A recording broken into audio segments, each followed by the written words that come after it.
South Korea জায়গাটা বেশ সুন্দর এবং অনেকেই হয়তো ঘুরতে যেতে চাইছো, বাট অনেক খরচার জন্য আমরা ঘুরতে যেতে ভয় পাচ্ছি। ভীষণ সুন্দর একটা দেশ, ছোটখাটো দেশ, ওয়েদার ভীষণ সুন্দর, মানুষজনও ভীষণ ভালো। হঠাৎ আজকে সাউথ কোরিয়াকে নিয়ে কেন পড়েছি থাম্বনেল দেখে অলরেডি বুঝতে পেরে গেছো যে সারা ভারতবর্ষ থেকে শুরু করে সারা পৃথিবী রীতিমতো কোরিয়ান কালচারে বা কোরিয়ান ফিভারে আমরা আক্রান্ত। কে পপস, কে ড্রামা, কে মুভিজ, কে গেমস সবকিছু নিয়ে থাকছে আজকে আমাদের ছোট্ট আলোচনা, যেখানে আমরা শুরু করব বা আজকে আমরা শেয়ার করব যে এর পেছনে অ্যাকচুয়াল রিজন কি, কে ড্রামা বা কে মুভি সাকসেসের রাজ ক্যা হে বস, বা আমরা দেখব যে এর পেছনের মাস্টার মাইন্ড কে।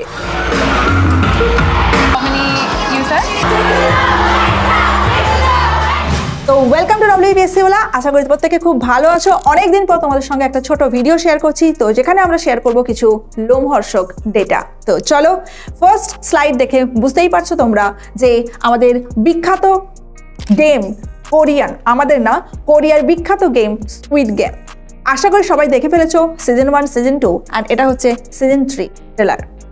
তো জাস্ট তোমাদের অবাক করা একটা ডেটা তোমরা নিশ্চয়ই দেখেছো।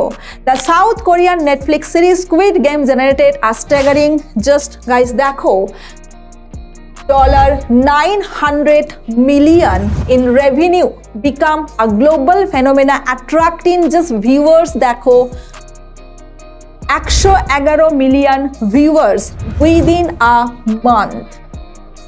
বিফোর প্যান্ডেমিক কিন্তু আমরা সাউথ কোরিয়ার নামটা অত জানতাম না, যেটা আফটার প্যান্ডেমিক রীতিমতো হইচই ফেলে দিয়েছে সারা বিশ্বে, এবং তাদের পুরো সাউথ কোরিয়াকে তাদের আলাদা একটা মাত্রা এনে দিয়েছে সারা পৃথিবীর কাছে, তার সাথে তাদের জিডিপিও সমানভাবে বুস্ট আপ করছে।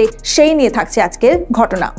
অ্যান্ড নেক্সট ওয়ান, আশা করি প্রত্যেকে সবার ফেভারিট, বাচ্চা থেকে বুড়ো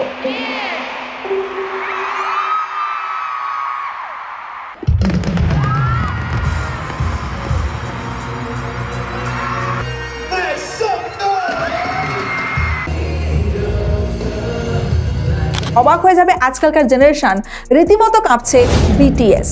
7 জন, আমি যদিও অত নামটাম জানি না, বাট রীতিমতো তারা দেখবে BTS এর ফ্যান ফলোয়ার্স।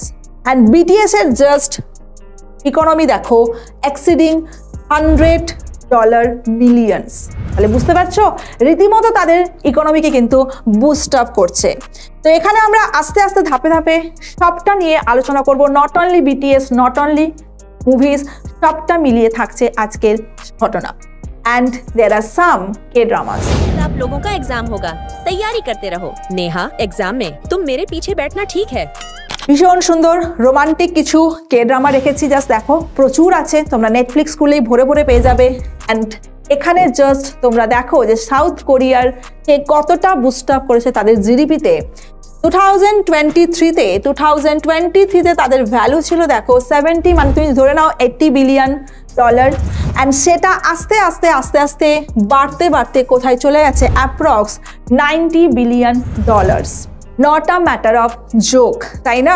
আমাদের কাছে ইন্ডিয়াতে সব কিছু থাকা সত্ত্বেও আমাদের ইন্ডাস্ট্রি কিন্তু এতটা বুস্ট আপ করতে পারছে না, কেন সেটা তোমরা অবশ্যই আমাকে জানিও। একটা সময় ছিল যখন আমাদের সবার ফেভারিট সিরিয়াল ছিল, আমরা ভীষণভাবে পছন্দ করতাম শক্তিমান দেখতে, দেন রামায়ণ, অ্যান্ড দেন হচ্ছে সাস বহু সিরিয়াল ভীষণ পপুলার। ইন্ডিয়া 140 কোটির দেশ, যার মধ্যে 70 কোটি ছেলে, 70 কোটি মেয়ে, অ্যাপ্রক্সিমেটলি ধরে নিচ্ছি। অদ্ভুতভাবে ইন্ডিয়ার ছেলেরা নাকি মেয়ে খুঁজে পাচ্ছে না, বা ইন্ডিয়ার মেয়েরা নাকি ছেলেদেরকে পছন্দ করছে না, তাদের সবার এখন পছন্দ হচ্ছে কোরিয়ান গাই। কোরিয়ান ছেলেদের জন্য তারা এতটাই অবসেসড যে রীতিমতো কিছু তোমাদের ডেটা শেয়ার করব। সবকিছু জিনিস কিন্তু বাইরে থেকে আমরা যেটা দেখি সেটা খুব স্মুথ, ভেতরে কিন্তু অতটা স্মুথ হয় না। জাস্ট কিছু ডেটা তোমাদের, ভয়ানক ডেটা তোমাদের শেয়ার করব, আশা করি তোমরা সেগুলো শুনেছো প্রত্যেকটা।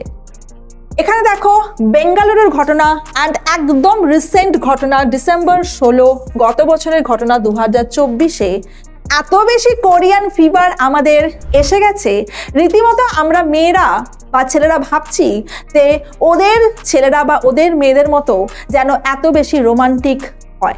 এবং জাস্ট দেখো বেঙ্গালুরুর ঘটনা, মানে কে ড্রামাতে এতটাই অবসেসড যে তারা ওয়াইফ ডিমান্ড করছে তার হাজব্যান্ডের কাছে যেরকম ড্রামাতে দেখানো হয় সফট রোমান্টিক লাভ কেয়ারিং, এই ব্যাপারগুলো তার হাজব্যান্ডের মধ্যেও যেন থাকে। এবং রীতিমতো সেখানে অশান্তি ঝগড়া, এবং সব থেকে প্যাথেটিক হচ্ছে ছেলেটি এত অশান্তি সহ্য করতে না পেরে রীতিমতো একটা 24 পাতার সুইসাইডাল নোট লিখে যায় এবং রীতিমতো 1.5 ঘন্টার একটা ভিডিও প্রকাশ করে যায়। তাহলে ভাবো আমরা আমাদের নিজেদের কালচার ভুলে অন্য কালচারকে, যেটা আবার রিয়েল কালচার নয় দেখানো কালচার, সেটাকে আমরা এত বেশি মানে আমরা মাতামাতি করছি, রীতিমতো এখানে সাইড কেস অবধি ছড়িয়ে পড়ছে। আরও ঘটনা দেখলে অবাক হবে, ইন্ডিয়ার মেয়েরা এতটাই বেশি পাগল কে ড্রামার অ্যাক্টর অ্যাক্ট্রেস বা বিটিএস এর প্রতি, তারা ঘর ছাড়তে দুবার ভাবছে না। এখানে জাস্ট দুটো ডেটা, এরকম ভুরি ভুরি ডেটা আছে, আমি জাস্ট দুটো ডেটা এখানে শেয়ার করেছি। কি বলছে, 3 স্কুল গার্লস, 3 জন মেয়ে কি বলছে দেখে নাও, বাড়ি থেকে পালিয়ে যায় বিটিএস এর সাথে মিট করার জন্য সাউথ কোরিয়াতে। তাদেরকে আটক করা হয়েছিল ভেলোরে। তারা এতটাই বেশি obsessed about Korean culture. And দেখো হিন্দুস্তান টাইমসের এখানে একটা ঘটনা বলছে, দেখো 14,000 টাকা জাস্ট হাতে নিয়ে 3 টিএন গার্ল তামিলনাড়ুর মানে মেয়েরা, 3টে মেয়ে লেফট হোম, কি বলছে, to meet BTS stars. What happened? মানে ভাবো একটা কতটা পরিমাণ অবসেশন, কতটা পরিমাণ ভালোবাসা থাকলে তবে তারা আগুপিছু চিন্তাভাবনা না করে জাস্ট বেরিয়ে পড়ছে। এটা আমাদের কান্ট্রির মধ্যে নয়, রীতিমতো আলাদা এশিয়ান কান্ট্রি। কোরিয়ান ছেলেদের এত বেশি পপুলারিটি দেখে আমাদের ইন্ডিয়ান ছেলেরা তাদেরকে ফলো করছে, তাদের মতো হেয়ারস্টাইল, তাদের মতো সবকিছু চলাফেরা তাদের মতো শুরু করে দিয়েছে। ভাবলে অবাক হবে, সমস্ত কোম্পানি তো রীতিমতো এখন একটা করে কোরিয়ান কথাটা যোগ করে দিচ্ছে তাদেরকে সেলিং প্রোডাক্টকে বুস্ট আপ করার জন্য। রীতিমতো দেখো কোরিয়ান সস থেকে শুরু করে Korean pizza, Korean burger, Korean momo, Korean পিস্তা, মানে সব কিছুতে পারলে তার একটা কোরিয়ান শব্দ যোগ করে দেয়। কোরিয়ান নুডলস তো ছেড়েই দিলাম। এবং এখানে দেখো আমি যেটা বলেছি, রীতিমতো ইন্ডিয়ার বিভিন্ন মেট্রো সিটিতে মানে এরকম শয়ে শয়ে কোরিয়ান ক্যাফে তুমি বা কোরিয়ান রেস্টুরেন্ট দেখতে পাবে, যেখানে রীতিমতো ভালো পরিমাণে সেল হচ্ছে। ভাবতে পারছো আমরা সম্পূর্ণ অন্য কালচারকে কিভাবে ফলো করেছি। এখানে একটা ডেটা তোমাদের দেওয়া আছে, বিখ্যাত কোরিয়ান কোম্পানি, তার নাম দেখো এখানে লেখা আছে নংসিম।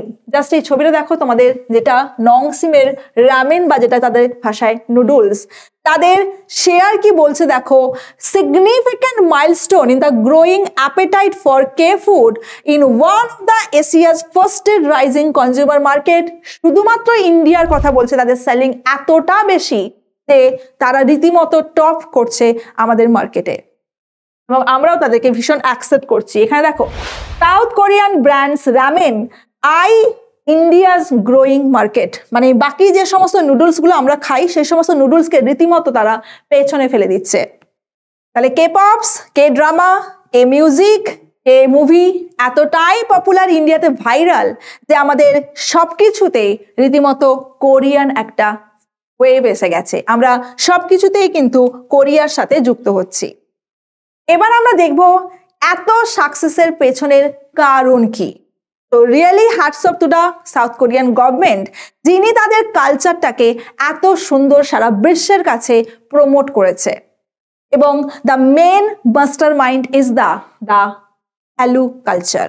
সাউথ কোরিয়ান ইন্ডাস্ট্রি তাদের কালচারটা নিয়ে এতটাই অবসেসড যে রীতিমতো তাদের এই হ্যালু স্ট্র্যাটেজি সারা বিশ্বের দরবারে কাঁপিয়ে দিয়েছে।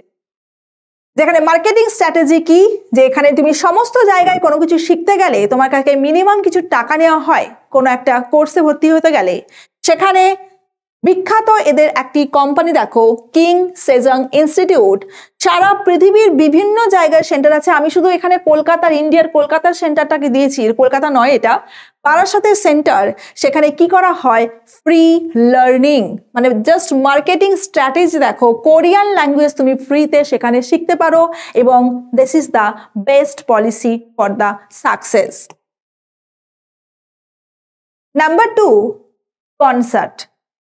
সমস্ত দেশে প্রত্যেক বছর 2টো করে কনসার্ট হচ্ছে, যেখানে প্রচুর ইয়াং জেনারেশন বিভিন্ন জায়গা থেকে আসে, পার্টিসিপেট করে, এবং তাদের মধ্যে কি করে, উইনারও হয়। অদ্ভুতভাবে উইনারকে টাকা তো দেওয়া হয়ই, তার সাথে জানলে অবাক হবে সাউথ কোরিয়াতে ঘোরার জন্য তারা কিন্তু সুযোগ পায়। তার ফলে একসাথে দেখো তাদের প্রমোটিং হয়ে গেল কিন্তু ট্যুরিজমটাও। তাহলে বিজনেস স্ট্র্যাটেজি দেখেছো, একসাথে ফ্রি লার্নিং অ্যান্ড সেকেন্ড হচ্ছে কনসার্ট স্ট্র্যাটেজি।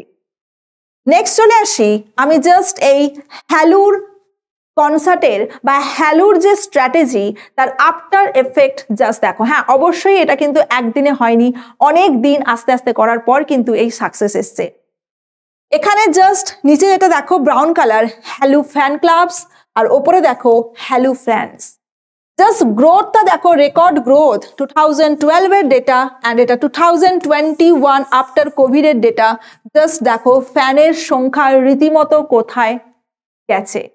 তাহলে বুঝতে পেরেছো সাউথ কোরিয়ান গভর্নমেন্টের এই চিন্তাধারাকে সিরিয়াসলি হ্যাটস অফ করা উচিত, যেখানে সমস্ত দেশ ডেভেলপের জন্য হাইওয়েতে করার জন্য আমাদের কি হচ্ছে, ইন্ডিয়াতে সমস্ত বন কেটে দিচ্ছে, জঙ্গল কেটে দিচ্ছে, ফরেস্ট কেটে দিচ্ছে, তাই না? সেখানে hats off to this government যে নিজের কালচারকে প্রমোট করার জন্য সারা বিশ্বে কিন্তু একদম একটা বিশাল প্রভাব ফেলেছে।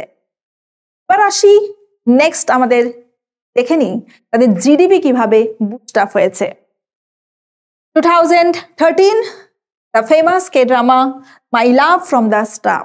এখানে একটা দেখো কোরিয়ান মুভি প্যারাসাইট, পারলে দেখো seriously first award winning, international award winning একটা মুভি, যেখান থেকে আলটিমেটলি রীতিমতো তাদের ইকোনমি বুস্ট আপ হতে শুরু করে।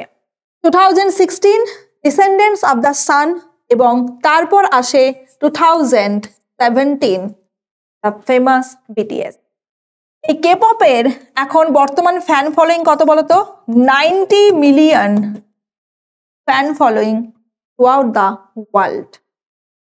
তাহলে ভাবতে পারছো তাদের জিডিপি কতটা পরিমাণে বুস্ট আপ করছে। জাস্ট রেকর্ডটা দেখো, ডিউরিং প্যান্ডেমিক তাদের রেকর্ডটা দেখো, জাস্ট ইন্ডিয়াতেই বলেছে 370% গ্রোথ পুরো রেকর্ড করেছে নেটফ্লিক্সে।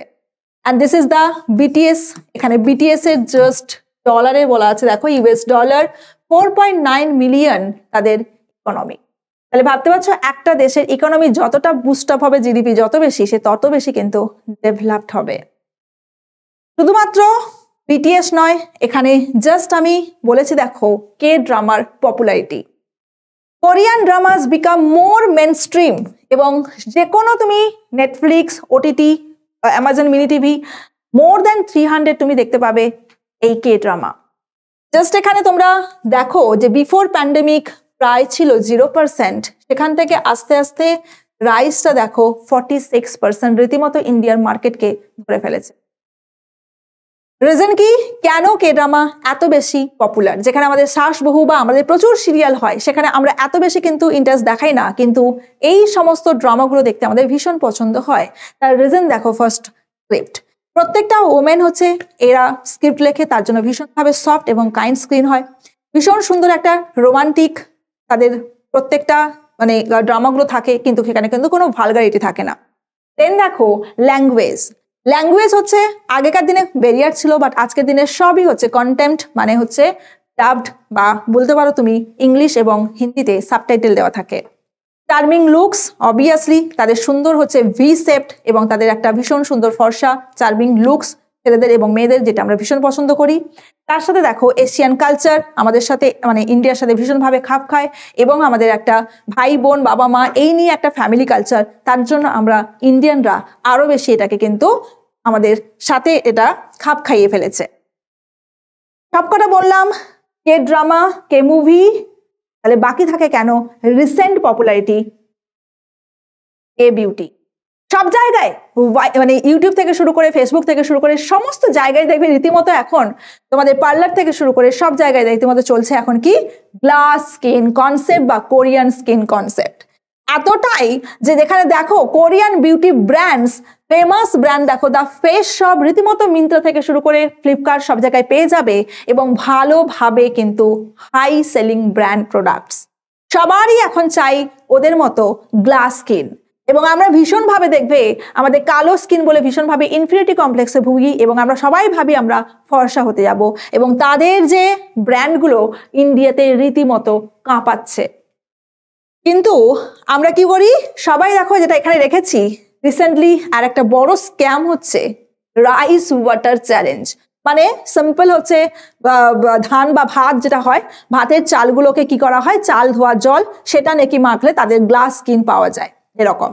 কিন্তু আমরা ভাবি না, আমরা ভীষণভাবে কালো বলে ইনফিনিটি কমপ্লেক্সে ভুগি, কিন্তু ভাবি না এদের 90% যে বিউটিটা দেখতে পাচ্ছ সবটাই কিন্তু প্লাস্টিক সার্জারি। কারণ ওদের দেশে প্লাস্টিক সার্জারি বা স্কিন এই যে প্রবলেমগুলো সেন্টারগুলো ভীষণভাবে অ্যাভেলেবেল। সবকিছু জিনিস চকচক করলেই সোনা হয়ে যায় না। আমরা ওদেরকে ভাবি ওরা ভীষণ ভালো আছে, অনেক টাকা পয়সা ফেম ভীষণ সুন্দর, বাট সবার লাইফ প্রত্যেকের কাছে কিন্তু এতটা সুন্দর নয়। তো আমরা যাদেরকে দেখি যে ওয়াও ওরা খুব ভালো আছে আমরা খুব খারাপ আছি, জাস্ট সেখানে কিছু ডার্ক রিয়েলিটি তোমাদের দেখাতে চাইছি। যারা ভীষণ পপুলার অ্যাক্ট্রেস তাদের কিন্তু এরা দেখো মানে অনেক কিছু প্রেশারে আলটিমেটলি সুসাইড করতে বাধ্য হন। তাদের রিজনটা দেখো cancel culture, pressure and ideal image. তাদের এই ইমেজটা ধরে রাখার জন্য তারা এত পরিমাণ খরচা করে, অথচ তাদের কিন্তু ইনকাম অতটা বেশি হয় না বা ম্যাক্সিমাম কোম্পানি কিন্তু নিয়ে নেয়, যার জন্য রেজাল্ট হচ্ছে সুইসাইডাল কেস। তো প্রশ্ন হচ্ছে ইন্ডিয়ার কাছে সব থাকা সত্ত্বেও ইন্ডিয়া কেন পারছে না, তোমরা কিন্তু অবশ্যই জানিও। অ্যান্ড যেটা আমি লাস্ট স্লাইড রেখেছি, আমরা যাদেরকে এত বেশি ভালোবাসছি, এত অ্যাকসেপ্ট করছি, এত বেশি আমরা তাদের ফ্যান ফলোয়ার, তাদের জন্য মেয়েরা পালিয়ে যাচ্ছে বাড়ি থেকে এবং রীতিমতো তারা আমাদের ছেলেরা তাদের মতো ফলো করছে কালচার, সবকিছু খুব ভালো, কে ফুড খাচ্ছি, কে ড্রামা দিচ্ছি, সবকিছু ভালো, বাট কিছু তোমাদের শেয়ার করা হচ্ছে যাদেরকে আমরা এত ভালোবাসি তারা কি সত্যি আমাদেরকে এত ভালোবাসে?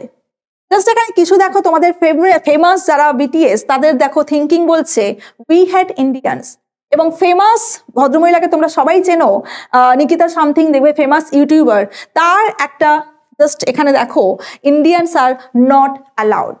তো এইরকম প্রচুর তোমরা দেখতে পাবে তারা কিন্তু ইন্ডিয়াকে একেবারেই পছন্দ করে না। তো যাদের প্রতি আমরা এত ভালোবাসা দেখাচ্ছি তোমরা কি মনে করো তাদের প্রতি তারা মানে এতটা ভালোবাসা দেখানোটা কি ঠিক? নিজেদের কালচার ছেড়ে অন্যের কালচারকে অ্যাকসেপ্ট করা কি সত্যি উচিত? অবশ্যই কিন্তু তোমাদের মতামত জানিও। বাট যদি আমাকে জিজ্ঞেস করো, আমার মতে আমার দেশ সবার আগে, তারপর হচ্ছে অন্যের culture. So Jai Hind and Vande Mataram. ভালো থাকো, সুস্থ থাকো। কেমন লাগলো ভিডিও অবশ্যই জানিও।